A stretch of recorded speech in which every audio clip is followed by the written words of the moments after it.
What does augmented reality and professional football have to do with empathy?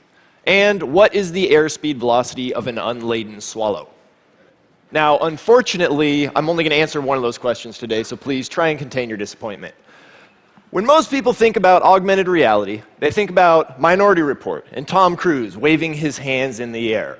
But augmented reality is not science fiction. Augmented reality is something that will happen in our lifetime, and it will happen because we have the tools to make it happen, and people need to be aware of that, because augmented reality will change our lives just as much as the internet and the cell phone. Now, how do we get to augmented reality? Step one, the step I'm wearing right now, Google Glass. I'm sure many of you are familiar with Google Glass. What you may not be familiar with is that Google Glass is a device that will allow you to see what I see. It will allow you to experience what it is like to be a professional athlete on the field. Right now, the only way you can be on the field is for me to try and describe it to you. I have to use words. I have to create a framework that you then fill in with your imagination. With Google Glass, we can put that underneath a helmet, and we can get a sense of what it's like to be running down the field at 100 miles an hour, your blood pounding in your ears. You can get a sense of what it's like to have a 250-pound man sprinting at you, trying to decapitate you with every ounce of his being. And I've been on the receiving end of that, and it doesn't feel very good. Now, I have some footage to show you of what it's like to wear Google Glass underneath a helmet to give you a taste of that. Unfortunately, it's not NFL practice footage because the NFL thinks emergent technology is what happens when a submarine surfaces. But we do what we can. So, let's pull up some video. Go!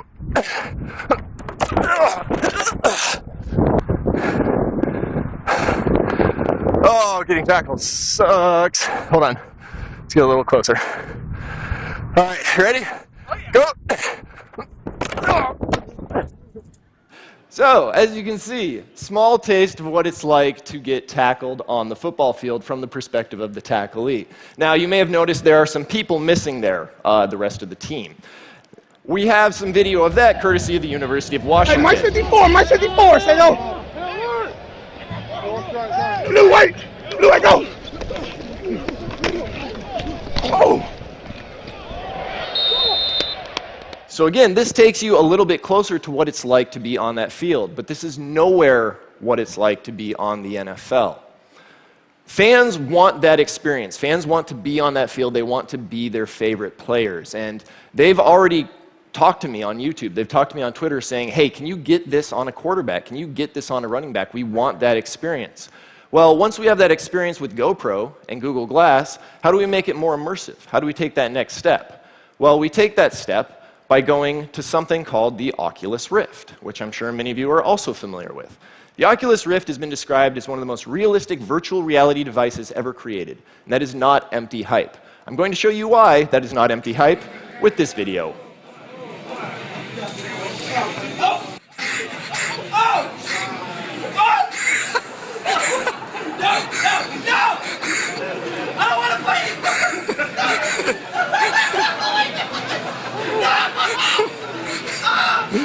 So, that is the experience of a man on a roller coaster in fear of his life. What do you think that fan's experience is going to be when we take the video footage of an Adrian Peterson bursting through the line, shedding a tackler with a stiff arm before sprinting in for a touchdown? What do you think that fan's experience is going to be when he's Messi sprinting down the pitch, putting the ball in the back of the net, or Federer serving in Wimbledon? What do you think his experience is going to be when he is going down the side of a mountain at over 70 miles an hour as an Olympic downhill skier? I think adult diaper sales may surge. But this is not yet augmented reality. This is only virtual reality, VR. How do we get to augmented reality, AR? We get to augmented reality when coaches and managers and owners look at this information streaming in that people want to see, and they say, how do we use this to make our teams better? How do we use this to win games? Because teams always use technology to win games. They like winning. It makes them money. So a brief history of technology in the NFL. 1965, Baltimore Colts put a wristband on their quarterback to allow him to call plays quicker. They ended up winning a Super Bowl that year. Other teams followed suit. More people watched the game because it was more exciting. It was faster. In 1994, the NFL put helmet radios into the helmets of the quarterbacks and later the defense.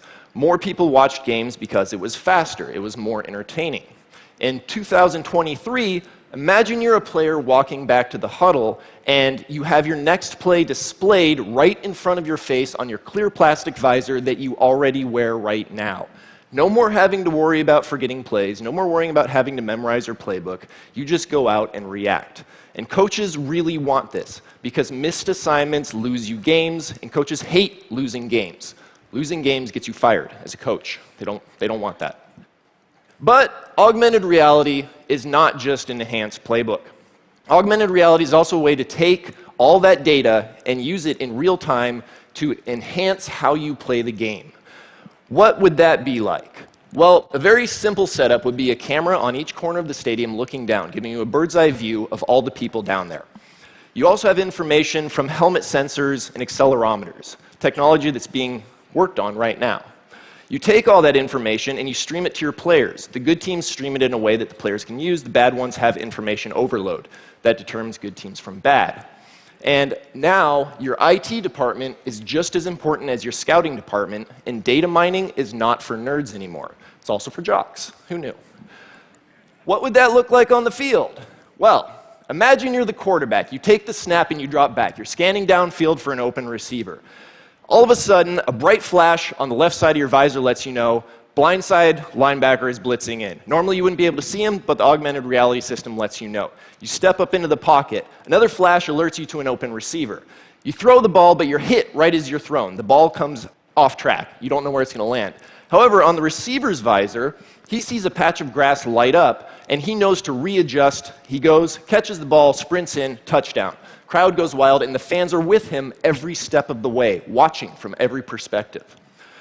Now, this is something that will create massive excitement in the game. It'll make tons of people watch because people want this experience. Fans want to be on the field. They want to be their favorite player. Augmented reality will be a part of sports because it's too profitable not to. But the question I ask you is that all that we're content to use augmented reality for? Are we going to use it solely for our Panem, our circenses, our entertainment is normal? Because I believe that we can use augmented reality for something more. I believe we can use augmented reality as a way to foster more empathy within the human species itself, by literally showing someone what it looks like to walk a mile in another person's shoes. We know what this technology is worth to sports leagues. It's worth revenue to the tune of billions of dollars a year. But what is this technology worth to a teacher in a classroom, trying to show a bully just how harmful his actions are from the perspective of the victim?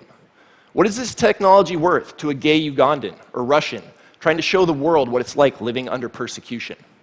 What is this technology worth to a Commander Hadfield or a Neil deGrasse Tyson, trying to inspire a generation of children to think more about space and science instead of quarterly reports and Kardashians? Ladies and gentlemen, augmented reality is coming. The questions we ask, the choices we make, and the challenges we face are, as always, up to us. Thank you.